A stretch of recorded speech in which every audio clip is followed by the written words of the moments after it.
So we were discussing with the 50% cases of the SCID patients who develops autosomal recessive mutation, and we can see that among that 50, about half of it has been developed by the disease known as adenosine deaminase deficiency.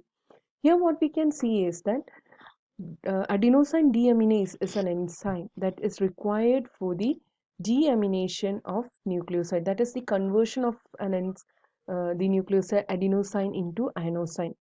But then, since the genes responsible for the formation of enzyme adenosine deaminase is defected, and both the alleles are having is been mutated, we can see that the enzyme is not produced. As the enzyme is not produced, the conversion is effected, and that leads to the accumulation of the toxic metabolites in the lymphocytes, and that gradually leads to the damage of the lymphocytes, that is both B and T cell. And the rest 50% of the autosomal cases we can see that have varying defects like multiplication defects in the multiplication and maturation of T and B cells. But the exact mechanism of the this 50% cases is not yet very clear. Next, we'll be discussing about the disorders of complement.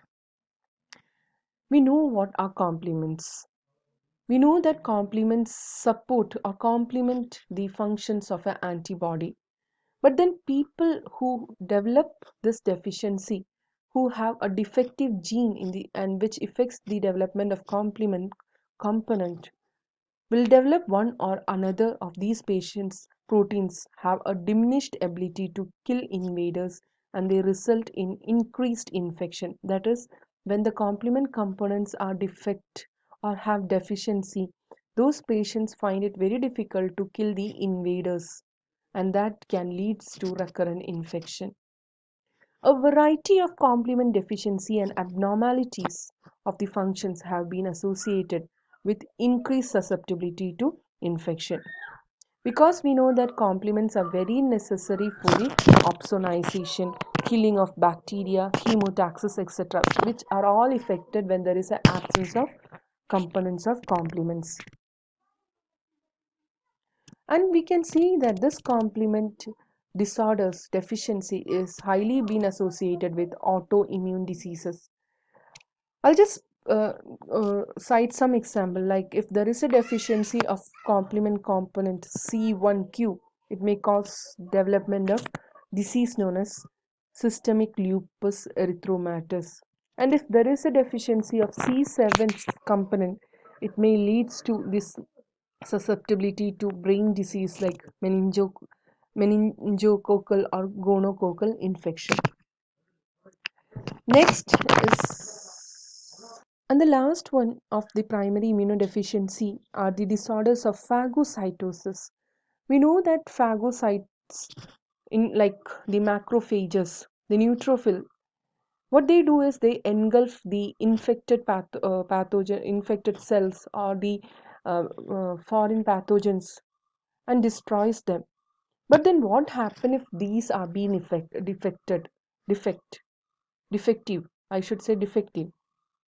And we can see that how it will be affected in its functionality. Here we can see if there is a phagocyte which is defect, it affects the ability of this phagocytic cells to kill pathogen, or it affects their ability to reach out the site of infection. Whatever the case, the defect results in susceptibility to infection. And the best example is chorionic granulomatous disease. Here, this disease is also very rare, that is 1 in 1 million birth. And in this defects, the phagocytes engulf the microorganisms. You could see that the phagocytes are capable of engulfing the microorganism, but then they will not destroy them. Those microorganisms remain alive within the phagocytes, and this causes more and more persistent cell mediated response. That is, more and more cells will be activated, and this results in T cell mediated macrophage activation. We call this as T cell mediated macrophage activation. And this results in, since more and it is not even killed, but then the immune system is goes on uh, activating itself. So what happens is that there is a formation of granulomas, and which it's a collection of the activated macrophages with but without bringing about the killing of the bacteria or virus. And we can see if it is caused in children, that is children with this disease, rare disease, they develop pneumonia, infections to lymph nodes, and also abscesses in the skin, liver, and other visceral organs. And this disease, even though rare, is often fatal in nature. Thank you.